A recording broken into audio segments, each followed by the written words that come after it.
Bienvenidos a Radio Montaña Leonesa, la radio de los pueblos de la montaña y de la gente que vive en ellos. Cultura, deporte, historia, actualidad, conocimiento y programas de autor componen nuestra programación. Hecha por personas que nos cuentan desde esta antena su conocimiento y experiencia. Estás en Radio Montaña Leonesa.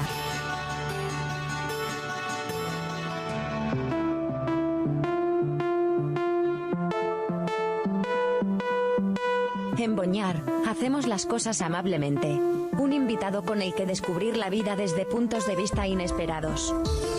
Conducido y presentado por Amable Pascual, en Radio Montaña Leonesa. Amablemente, píldoras de radio para descubrir personas maravillosas. Pues bienvenidos de nuevo a un nuevo programa de Amablemente. Bienvenidos a Radio Montaña Leonesa y bienvenidos de nuevo con una persona de categoría, porque aquí los que vienen es que nos hacen hincharnos el pecho de orgullo y satisfacción. Y además, mujeres, creo que digo yo que cada vez pueden más que los hombres y últimamente estamos teniendo muchísimas. Yo a esta persona la conocí, ella no a mí, en una charla que hubo organizada en Colle, en Colle y en Boñar, por la fundación de Antonino y Cinia, y me pareció tan interesante lo que estaba hablando que yo dije que esta persona tenía que venir aquí a contarnos muchísimas cosas. Hoy está con nosotros Esperanza Fernández. Esperanza, ¿qué tal? Buenas tardes, Amable. Es un placer estar aquí charlando un ratito contigo y con quien quiera que nos oiga. Seguro que nos oye muchísima gente. Bueno, yo te he oído también en algunos programas, o sea que estoy medio seguro que no lo estrenas hoy, ¿verdad? No. Oye, ¿qué te iba a decir? Bueno, mirando y hurgando ahí un poco en el currículum, y ahora me corriges y resumiendo muchísimo, paleontóloga que perteneces al área de paleontología de la Universidad de León, de la Facultad de Geografía, doctora por la Universidad de Oviedo.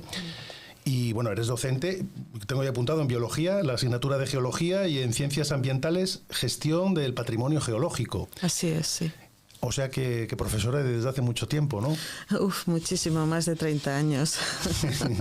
Oye, yo como decía antes que te conocí, hubo unas jornadas en el 2021 organizadas por la Fundación Antonino y Cinia acerca del yacimiento de fósiles de Colle.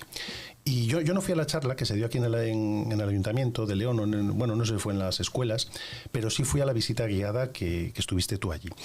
Y bueno, bromeábamos antes de que allí diste el sermón de la montaña, estábamos muchos subidos y me quedé con la boca abierta de todo lo que contabas, porque ya profundizaremos un poco en el tema de los yacimientos, pero yo no lo sé si es, desde tu punto de vista, como profesora, es un área conocida y a la vez muy desconocida, el mundo de los fósiles o de la paleontología en general, o de la geología en general, ¿no? Bueno, a ver, la geología es muy desconocida y es también muy detestada. Yo creo que porque se enseña mal, la verdad. En cuanto a la paleontología, yo creo que es más conocida, pero desde un punto de vista de coleccionista, de persona que admira los fósiles, ¿no? Porque al fin y al cabo los fósiles son algo... No sé, yo creo que a casi todo el mundo nos gustan los fósiles, ¿no? Como elementos naturales. Sin embargo, es muy desconocida como elemento científico, es decir, como archivo, como el libro en el que está escrita la historia de la vida, que esa es mi visión de los fósiles. O sea, para mí un fósil no es un elemento bonito que tengo ahí colocado en una vitrina en mi casa. De hecho, en mi casa yo no tengo ningún fósil, sino que son las palabras, el libro que me ayuda a mí a poder ver cómo ha sido la historia de la vida en la Tierra. Fíjate, te oí en un programa que los biólogos son los que están mirando para adelante y para arriba y vosotros son los que estáis mirando para el suelo continuamente, ¿no? Sí. Esa es la vida de... Sí, esto viene de dos personas que han tenido muchísima influencia en mi pensamiento. Uno es Carl Sagan, que creo que todo el mundo conoce, que obviamente se pasaba el día mirando y la noche mirando a las estrellas, y el otro es Stephen Jay Gould, menos conocido, un biólogo y paleontólogo americano que era muy amigo de Carl Sagan, entonces bromeaban diciendo que mientras Carl miraba siempre para arriba, Stephen Jay Gould miraba siempre para abajo buscando, bueno, pues los fósiles y las cosas en las que él trabajaba. Fíjate. Oye, vamos un poco de lo grande a concretar, si eso luego un poco más en Colle. En León tenemos reservas de la biosfera que son maravillosas, pero en León tenemos también una gran geodiversidad, hablando desde el punto de vista paleontológico, geológico, ¿verdad? Sí. Bueno, la geodiversidad es la diversidad de elementos geológicos que hay en un territorio. Y geología son muchas cosas. Pensad los tipos de roca, los tipos de suelo, los tipos de montaña, las formas de los valles. Es decir, es prácticamente todo lo que vemos, a lo que le quitamos un poco lo que hay por encima, los bosques y demás, eso es geodiversidad. Y la provincia de León es muy geodiversa. No tenemos más que pensar, por ejemplo, imaginaros que nos vamos un día pues a comer a una bodega del sur de León. Pues tenemos un paisaje de arcillas, un paisaje muy plano, un paisaje con un terreno en el que se puede excavar una bodega, en el que se pueden sembrar vides que dan unos pinos muy buenos, ¿no? Y pensad ahora que nos vamos, pues yo que sé, a la zona de Picos de Europa. Pues tenemos todo lo contrario, ¿no? Tenemos unas peñas súper picudas, una zona que apenas tiene agua por encima, un lugar donde desde luego no podríamos cultivar vino, pero con unas cuevas donde hacemos unos quesos estupendos, ¿no? Es decir, que esa diversidad de terrenos la tenemos en León. Y ya digo, cada uno que piense en su pueblo y que lo compare con el pueblo de sus amigos. Es que no hay casi dos territorios iguales. Eso es debido a que la base geológica es distinta. Por eso hablamos de la geodiversidad tan grande que tiene la provincia. Y aquí la montaña como tal, no lo sé, si miramos lo que es todo el norte de la provincia, supongo que no es lo mismo yéndonos ya al Bierzo que aquí hacia la zona acercándonos a Picos de Europa, ¿no? No lo es. La zona de Picos de Europa, o sea, lo que es el macizo de Picos de Europa, geológicamente es diferente de lo que es la montaña central leonesa, que es diferente de lo que es Babia, que es muy diferente de lo que es la Ciana y Ancares. Es decir, que el norte de León tiene como 4 zonas geológicamente diferentes. Y esto es normal, que en una provincia, geológicamente no hay provincia, supongo, pero dentro de un territorio tan corto que haya tanta diversidad, ¿es normal? No es normal. La verdad es que la mayoría de las provincias son mucho menos geodiversas que la provincia de León. Nosotros, pues por la forma que tiene la provincia, por el territorio que abarca, pues hemos pillado varias zonas geológicas, hemos pillado la vertiente sur de la cordillera Cantábrica, que es una de las grandes maravillas que tiene no ya nuestro país, sino el planeta, y entonces eso hace pues que nuestro territorio sea especialmente bueno a nivel de geología. Y como digo, la geología es la base de todo. Es decir, si tenemos diversidad geológica, vamos a tener diversidad vegetal, diversidad de animales, diversidad de cultivos, diversidad de arquitectura, etcétera, etcétera.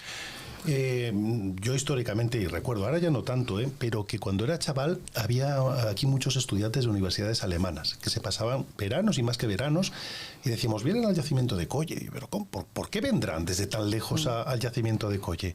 ¿Por qué venían?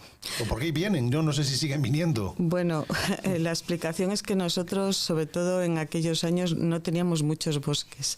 Me explico. Pensad en Asturias, es decir, la vertiente norte de la cordillera Cantábrica, y en el norte de León, la vertiente sur. Asturias siempre es más verde, siempre tiene más vegetación. Y la vegetación tapa la roca. En cambio, la vertiente sur de la cordillera Cantábrica, pues es más seca, ¿no? Tenemos más sol y entonces tenemos menos vegetación, con lo cual la roca se ve mejor. Pensad ahora en estudiantes de Bélgica, que excepto las canteras está todo cubierto por campos de cultivo por vegetación, del sur de Alemania, donde pasa lo mismo, o de Inglaterra, es que son lugares donde la roca no aflora, no se ve. Entonces, si no ves roca, no puedes estudiar la geología. En cambio, en el norte de León, y especialmente en aquellos años, porque últimamente la vegetación ha crecido más, había mucha roca visible. Claro, un holandés llega aquí, se encuentra con montañas y montañas que se ve la piedra que la forman y bueno, es para un geólogo holandés esto es el paraíso, obviamente. Fíjate, y bueno, escuchándote y mirando por ahí, el yacimiento de Colle, ya particularizando un poco, no es de los 80. Además se remonta, bueno, ahora no lo cuentas, a cuando estaban haciendo prospecciones para el carbón de Sabero allá por el siglo pasado. No, bueno, por el siglo pasado no, por el siglo anterior. Por el siglo anterior. Por el siglo XIX. En efecto, por el siglo XIX. En el siglo XIX se produjo la gran revolución de la máquina de vapor y la revolución industrial, ¿no? Y esa máquina de vapor, esa revolución industrial necesitaba carbón. Entonces, en prácticamente todos los países de Europa empezó a haber una especie de cuerpos de ingenieros que buscaban carbón. Y algunos de esos ingenieros recalaron en el norte de León, concretamente pues en la zona de Sabero, obviamente, y vinculado a la búsqueda de carbón en Sabero, pues encontraron el yacimiento de Colle. Y a partir de ahí se empezó a conocer en toda Europa porque... aunque siempre se habían conocido fósiles más o menos de esta edad y hay varios yacimientos importantes en otras partes de Europa, la gran cantidad, diversidad y buena preservación que tienen los fósiles de Colle llamó enseguida la atención de muchos paleontólogos de la época. Comentabas que bueno, era un ingeniero, es que lo he visto en un vídeo muy bonito, que es de la Fundación Antonino Icinia, que recomiendo a la gente que lo vea porque son unos pocos minutos y hace un resumen maravilloso de lo que es Colle.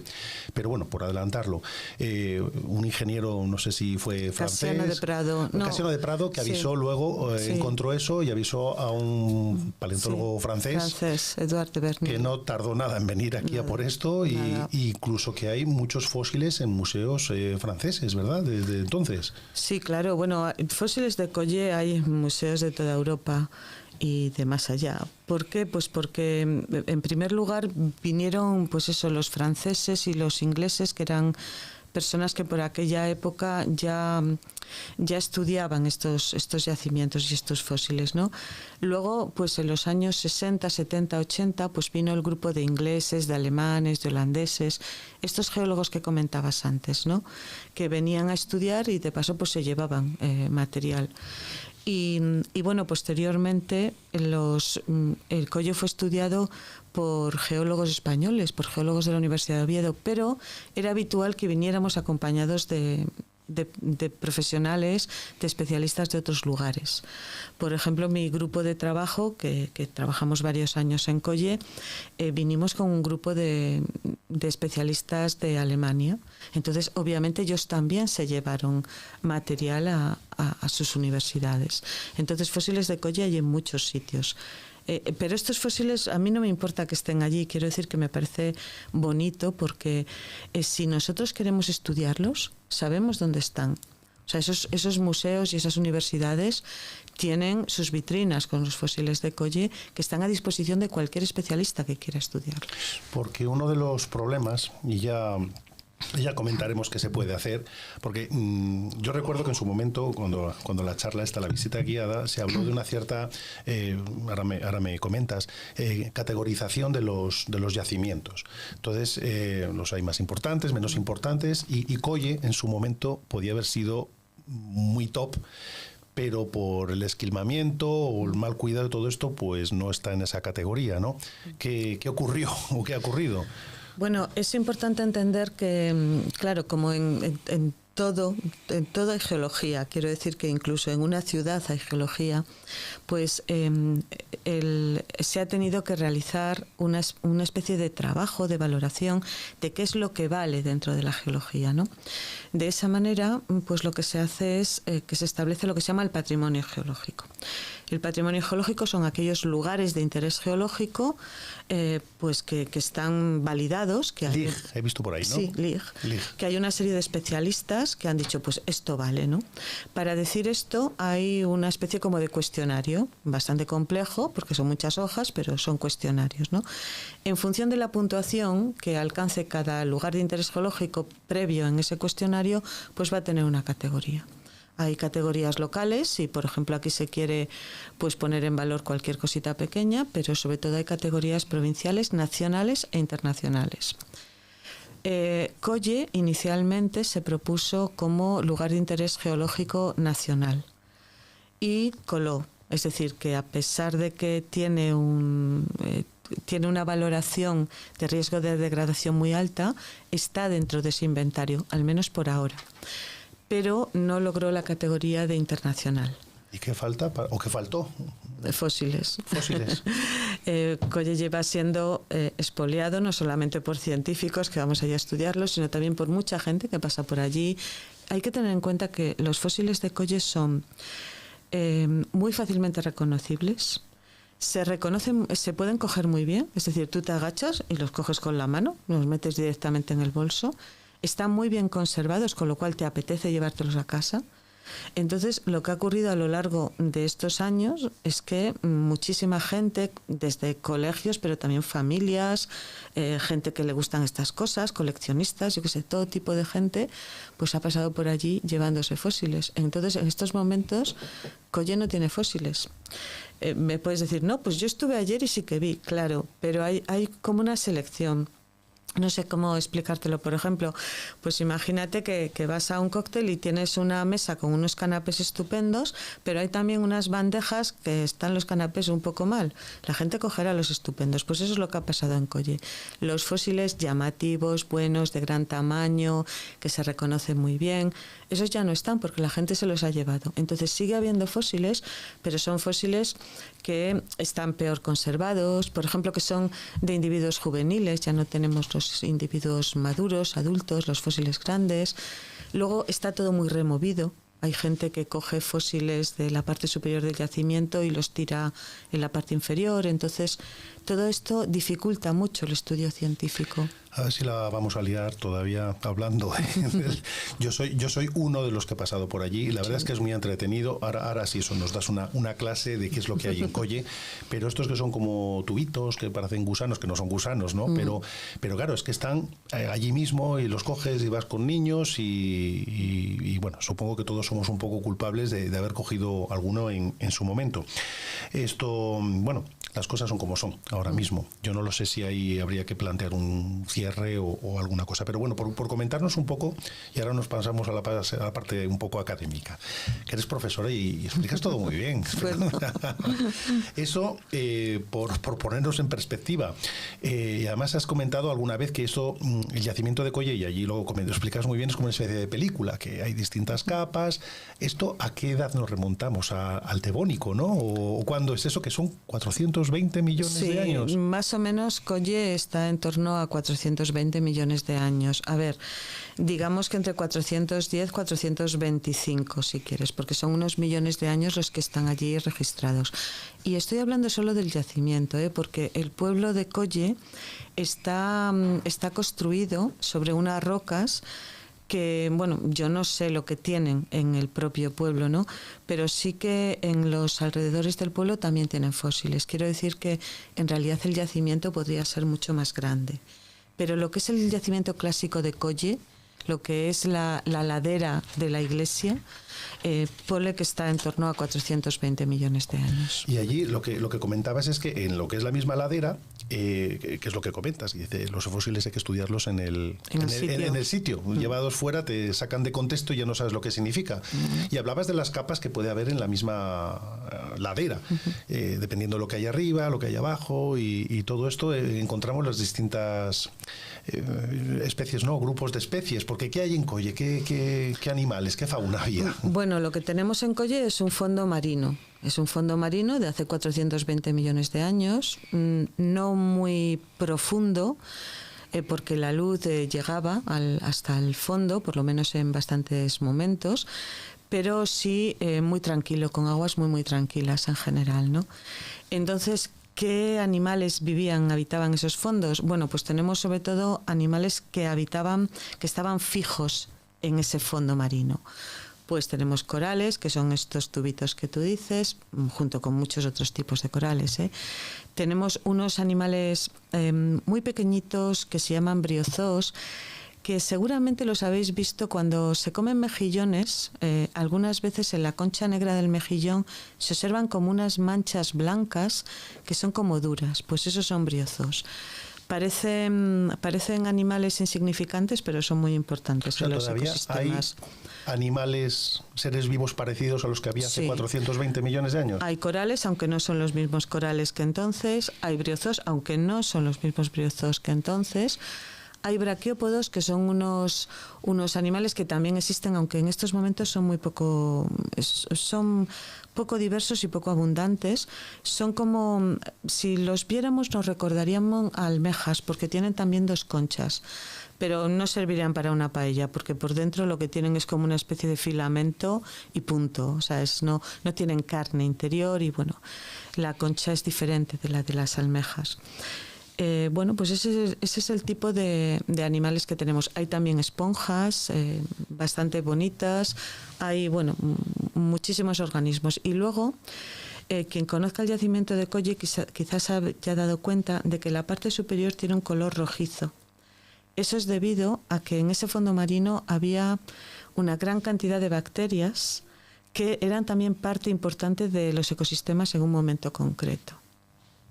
Madre mía, qué de cosas se pueden saber mirando al suelo, ¿no? Se puede saber muchísimo. Porque un error es pensar que los continentes estaban configurados como ahora mismo. No había península ibérica hace 420 millones de años, no estaba el Cantábrico, era una masa que no recuerdo cuál era el nombre que le dais a aquello, porque lo he visto en un mapa y es muy curioso, ¿no? Éramos la costa norte, o el mar que había al norte, de un gran continente que ocupaba todo lo que es el sur de nuestro planeta, que se llama Gondwana. Entonces nosotros estábamos en la costa norte. ¿Gondwana es después de Pangea, antes de Pangea? Es antes de Pangea. Pangea se forma por el choque de Gondwana con un montón con unos cuantos continentes del norte. Gondwana es el continente del sur. Es un continente enorme que comenzó su andadura, se formó en lo que es el polo sur actual y se fue moviendo a lo largo de millones de años hacia el hemisferio norte. Y conforme se movía, arrastraba también a lo que es el fondo marino de su costa norte. Bueno, pues parte de ese fondo marino somos nosotros. Somos nosotros. Allí, claro. En un viaje del tiempo, si fuéramos, allí nos encontraríamos. Te iba a preguntar, ¿para qué sirve la paleontología? Pero el estudio de los fósiles. Pero hay una cosa que me ha parecido muy interesante, ahora me respondes en general, pero ahora que estamos con la cumbre del clima, cambio climático y todo esto, es que sois capaces de estudiar qué pasó en otros momentos cuando hubo cambios climáticos y no lo sé si dar explicación o, hacer un futuro de lo que nos puede pasar. ¿Es así? Claro que sí, de eso va la ciencia. La ciencia va de intentar encontrar unas leyes que nos permitan de alguna manera comprender qué es lo que estamos viviendo ahora y predecir qué es lo que va a ocurrir, y si es posible pues solucionar las cosas antes de que pasen, si no son muy buenas, ¿no?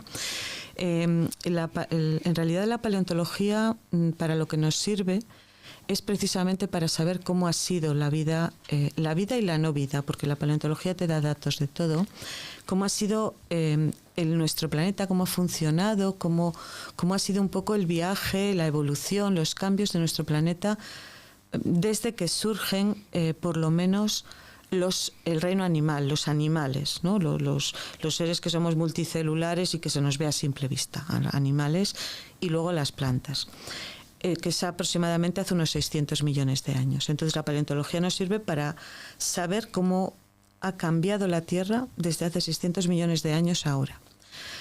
A lo largo de todo este tiempo, que es enorme, pues 600 millones de años son muchos años, ha cambiado la geografía, ha cambiado el clima, han cambiado las especies, ha habido grandes crisis ambientales, ha habido momentos de tranquilidad.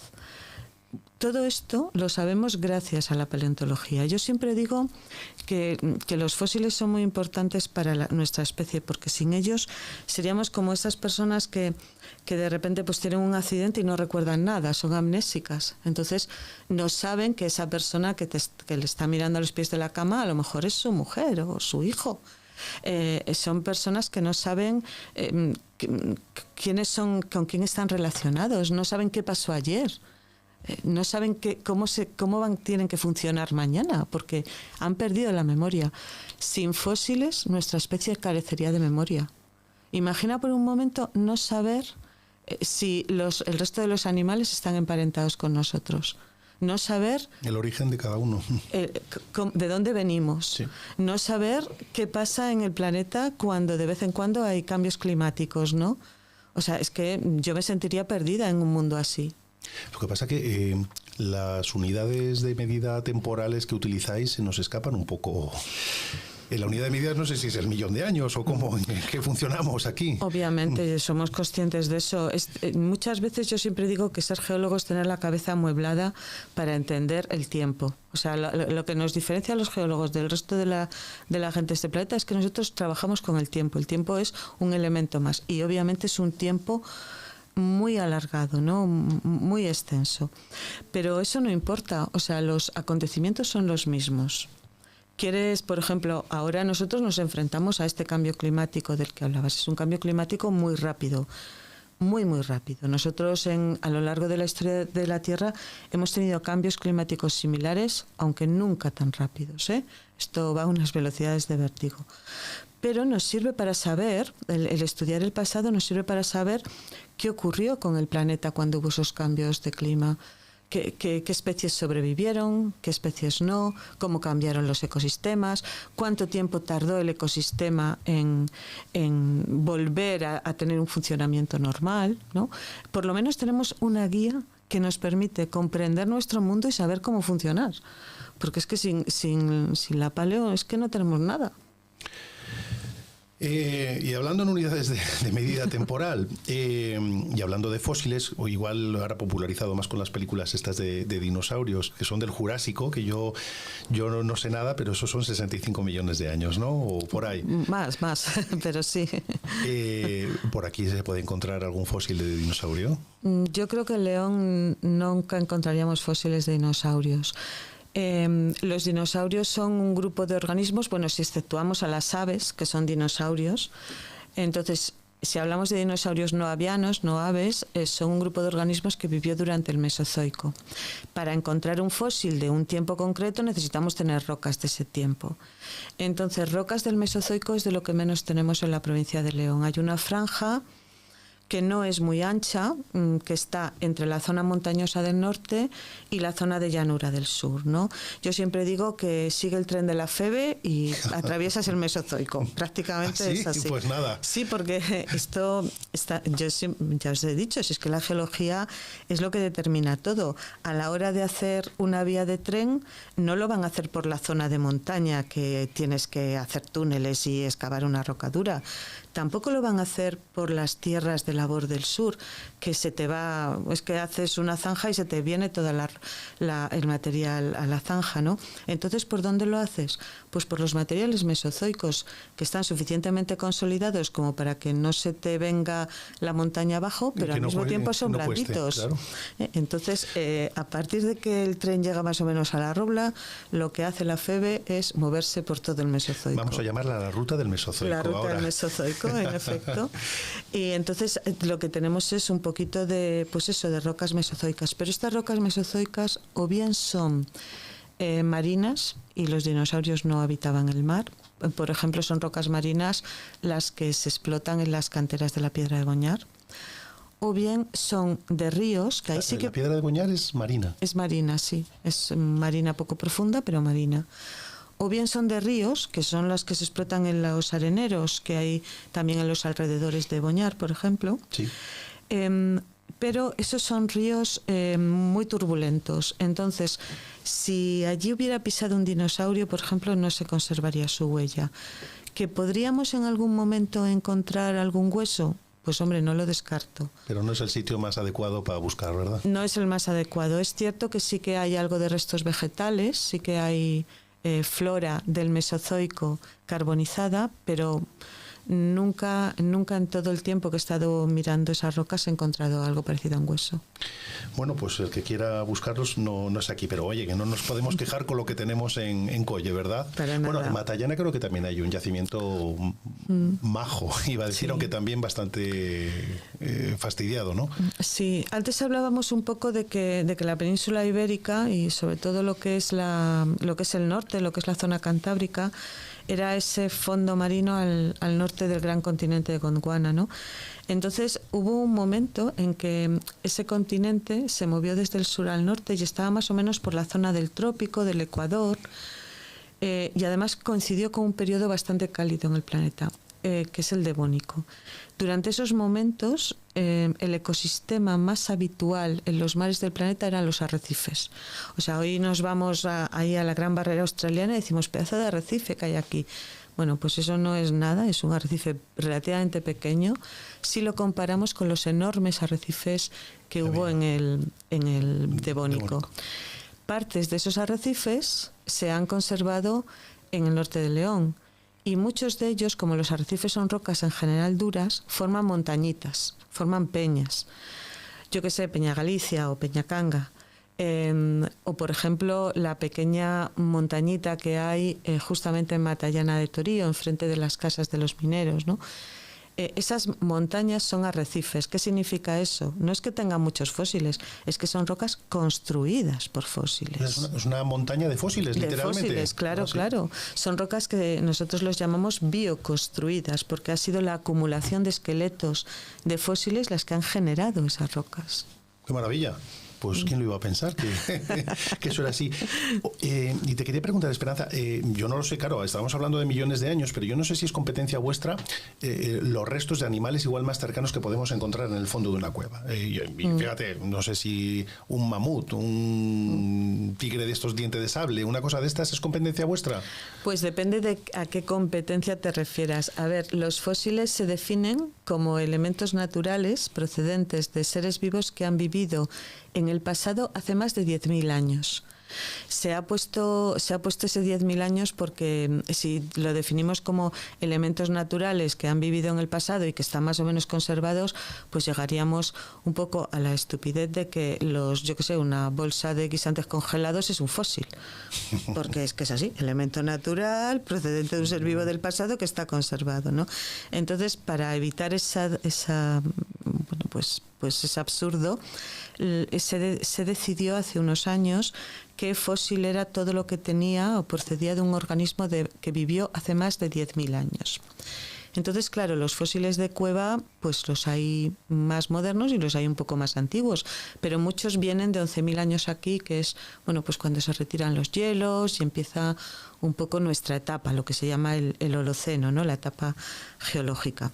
Ahora bien, desde el punto de vista legal, por así decirlo, de normativa, no, porque nosotros estudiamos casi cualquier animal, pero si esos animales están vinculados a algo humano, bien porque haya restos humanos o bien de los propios seres humanos o bien porque haya industria lítica o cualquier otra cosa, entonces eso lo estudian más los arqueólogos. Arqueólogo ya. Sí. Sí, entonces ya hay arqueozoólogos, que son personas que se dedican a estudiar esos animales, que en muchos casos lo que ocurre es que son animales domésticos, están ya vinculados. Bueno, pensamos en mamut, decía yo, sí. No lo sé, pero bueno. Mamut es paleontología pura y dura. Sí. Sí. Bueno, como llamamiento, ¿qué pasa o qué debería hacer una persona honesta si se encuentra un fósil bonito o feo o que crea que puede valer para algo? ¿Qué es lo que debe de hacer? Hombre, depende del fósil. O sea, si por ejemplo se trata de una persona que baja a una cueva y encuentra algo que piensa que son fósiles, yo creo que debería indicarlo a las autoridades. Las autoridades suele ser pues lo que es la Consejería de Cultura de la Junta de Castilla y León, la delegación de la Consejería de Cultura en León, ¿no? Y si lo tiene más fácil o lo ve más fácil, pues que vaya directamente a la universidad, tanto a prehistoria como a biología, a nuestro departamento, y allí enseguida alguien se hará cargo. Una foto, no pasa nada por sacarla y enseñarla. Y enseñarla. O enviarla por mail, eso ya está. Muchísima gente lo hace. Mira, me pasó hace poco que una persona nos envió lo que consideraba que eran unos restos de tortuga, de un caparazón de tortuga. La verdad es que el aspecto lo daba, pero nosotros enseguida preguntamos, ¿de dónde lo has cogido? O sea, ¿dónde está eso, no? Y ya solamente con los datos de dónde es, ya podemos decir si tiene valor o no tiene valor, si es lo que piensa o no lo es. Y por otro lado, si lo que pasa es que quieres pasar un día en un yacimiento, pues como Colle o como Matallana, y te quieres llevar algún fósil, a ver, no pasa nada. Ahora bien, mi recomendación es, el fósil no te dice nada, al cabo de unos días te vas a olvidar de él, va a acabar en la basura. No os imagináis la cantidad de kilos de fósiles que me trae la gente, porque los cogieron pues hace 10 años, ya no los quieren para nada entonces y tampoco sirven para nada. Y no sirven para nada. Y es que además cuando los ves en el campo te gustan mucho, pero cuando llegas a casa es como que no te dicen nada. Entonces en estos momentos tenemos muchísimas posibilidades de mirar el fósil de otra manera, ¿no? De mirarlo como archivo, de ver qué te dice ese fósil. Casi todos los yacimientos tienen algún folleto, algún vídeo, algo que te cuenta algo sobre esos fósiles. Mi consejo es no te quedes en un elemento que no sirve para nada si no sabes reconocer su valor. Investiga lo que ese elemento te dice, ¿no? Te voy a pedir que me hagas una hoja de ruta fíjate, qué difícil, te voy a poner un aprieto, pero bueno, ¿qué podemos hacer a día de hoy si podemos hablar con la administración que sea con el yacimiento de Colle? Yo no lo sé si por una parte se pueden hacer campañas de visitas, o cercarlo, o señalizarlo, o vigilarlo, o ¿qué podemos hacer para ponerlo en valor, para mantener lo que haya mismo? ¿Qué nos recomiendas? Es que por poder se puede hacer cualquier cosa. Yo cuando hace un par de años, pues a instancias sobre todo de la persona que lleva la oficina de turismo de Boñar, empezamos a trabajar un poco el tema del yacimiento de Colle. Yo hice una hoja de ruta que tenía como 3 partes, ¿no?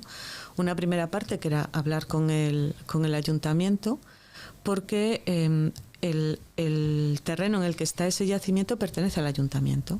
Entonces el ayuntamiento puede protegerlo físicamente poniendo un cercado, que nunca me parece la mejor solución, pero a veces provisionalmente es la que hay. Pero también puede intentar protegerlo legalmente, haciendo que ese terreno, pues tenga una clasificación especial dentro de los usos de los terrenos del pueblo, ¿no? Entonces, esa es una vía, digamos, administrativa. Es larga, es tediosa, no digo que no, pero pienso que es importante que se haga. Después hablé también, o la segunda parte de esa hoja de ruta pasaba por hablar con las guarderías medioambientales, en el sentido de que si veían a alguien recogiendo fósiles en grandes cantidades, pues le apercibieran, ¿no? No se trata aquí ni de meter a nadie en la cárcel. ¿Cazadores de fósiles?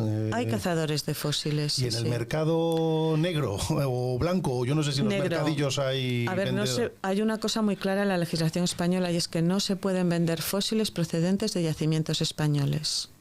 Ahora bien, luego cada autonomía tiene desarrollada esta normativa. Entonces, hay autonomías como Aragón que no puedes coger nada y como te pille la guardería que está encima de ello, la multa es considerable. Y hay autonomías como Castilla y León que no está desarrollada esa normativa y entonces pues puedes hacer lo que quieras. Por eso yo digo, la guardería medioambiental pues puede decirte, o bueno, la Guardia Civil, el Seprona, quien sea, pues puede decirte, oye, mira... Sí, un elemento de ecuación, es decir, oye, piénsatelo. Piénsatelo, porque es que esto no te sirve de nada, te estás llevando algo que es del pueblo, porque eso es del pueblo, es de la gente del pueblo, es de los dueños de esos terrenos, y sin embargo a ti no te va a servir de nada, ¿no? Entonces yo esa vía también la exploré. Y por último está la vía que para mí como profesora, como docente, es la más importante, que es la vía de la educación. O sea, yo pienso que un lugar como Boñar debería destinar, no digo mucho dinero ni muchos recursos, pero sí parte de lo que son sus campañas de turismo, de promoción turística, a enseñar el yacimiento, a hablar de ese yacimiento, decir por qué es importante. O sea, formar a una persona o a varias personas, incluso a gente del pueblo, ¿no? A gente de la que va a pasar allí el verano o lo que sea, en por qué es importante eso, y que de vez en cuando se enseñe, aunque sea 1 o 2 veces en verano. Muchas veces lejísimos a ver cosas, y sería maravilloso pues que todos los sábados a las 12 hay visita guiada, por ejemplo, al yacimiento, que seguro que se uniría muchísimas familias. Yo personalmente no había ido nunca a una visita guiada y me lo pasé fenomenal contigo, ¿eh? Ojalá todas esas cosas pasen y pronto. Vamos a gritar muy alto.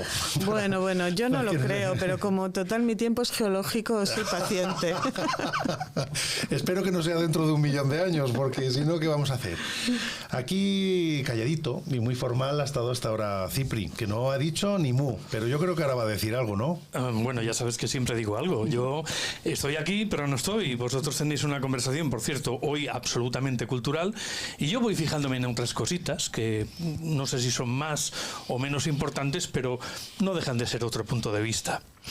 Mirad, Esperanza, la cultura forma parte de la pintura de esta casa. Por eso necesitamos que nos muestren facetas distintas de nuestro entorno, y tú, hoy, esa mujer, ha venido a llenar ese espacio y a explicarnos la biodiversidad. Nosotros le podemos poner este rato, pero esto es infinito y me ha quedado muy claro. Una cosa que ha venido hoy aquí y que me he fijado también muy importante es que llega con un look deportivo, que solo te lo explicará paseando por los lugares, no por los despachos. Casi le digo que me lleve a las rocas y a las peñas para entender de verdad cómo están pasando las cosas. Las cosas de antes, las de ahora, difícilmente ni siquiera ella lo podría explicar.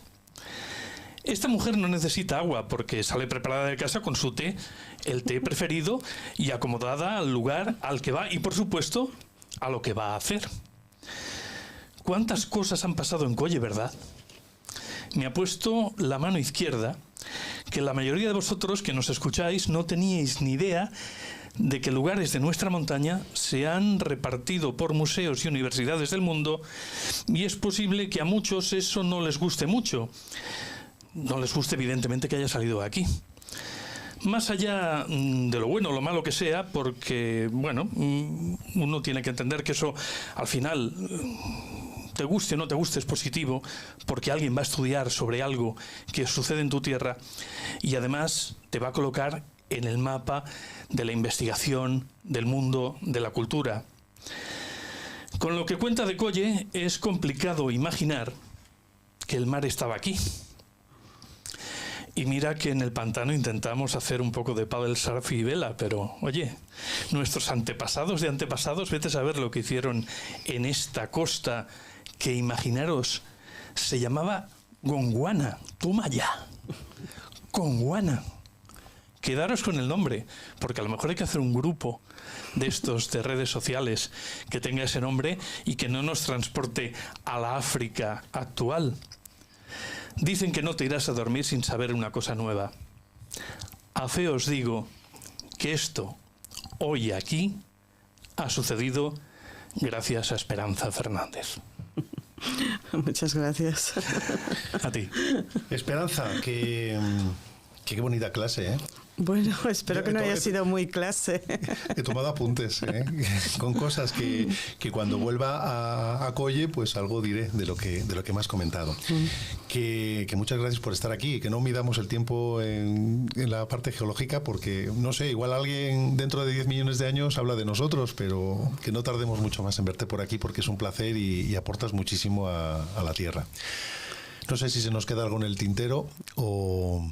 No, por mi parte, daros las gracias. Para mí siempre es una oportunidad que intento aprovechar el hablar de algo que creo que habéis notado. O sea, mi trabajo, los fósiles, en aquello a lo que yo dedico más tiempo, es una pasión, ¿no? Y lo que hago con estas charlas o con las visitas a los yacimientos es intentar transmitirla.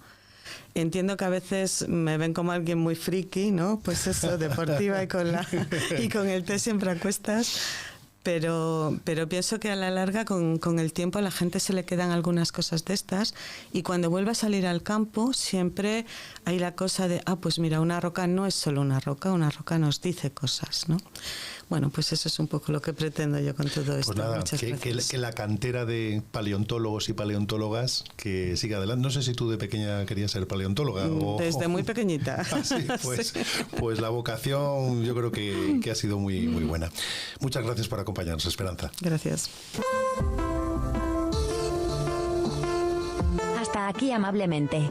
Regresamos la próxima semana con nuevos invitados para descubrir su vida y aprender de su experiencia.